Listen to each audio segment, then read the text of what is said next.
सारा विश्व रे जीशुख्रीष्टଙ୍କ पुनरुत्थान दिवस को अति धूमधाम रे पालन करा जाउथिबा बेले नवरंगपुर जिला पापड़ाहांडी ब्लॉक अंतर्गत खोलीगुड़ा ग्राम रे मध्य अति आडंबर सह पालन करा जायछि मरण विजयी जीशुख्रीष्टଙ୍କ पुनरुत्थान पर्व।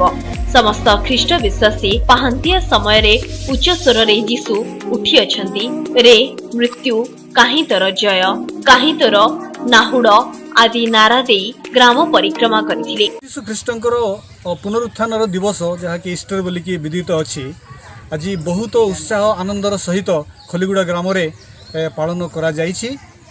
और यही ख्रीष्ट उत्थान पर्वर महत्व हेउछि जे प्रभु यीशु ख्रीष्ट 2000 वर्ष पूर्वे ए जगत को आसीथिले और मनुष्यर पाप और उद्धार निमंते से अपना जीवन क्रूसरे देले और तृतीय दिन रे जेमती भविष्यवाणी होइथिला से भविष्यवाणी सफल करी से तृतीय दिवस रे पुनरुत्थित होई एई मानव समाज पाए परित्राण प्रदान करियछंती। ओ निज आत्मीय परिजन मानक कबर को फूलरे सजेई कैंडल जालिथिले। प्राय 2000 वर्ष पूर्वे एही दिन रे यीशुख्रीष्ट मृत्युर पुनरुत्थित होइथिले बोली ख्रीष्ट विश्वासी माने विश्वास करथिबा कहिसंती।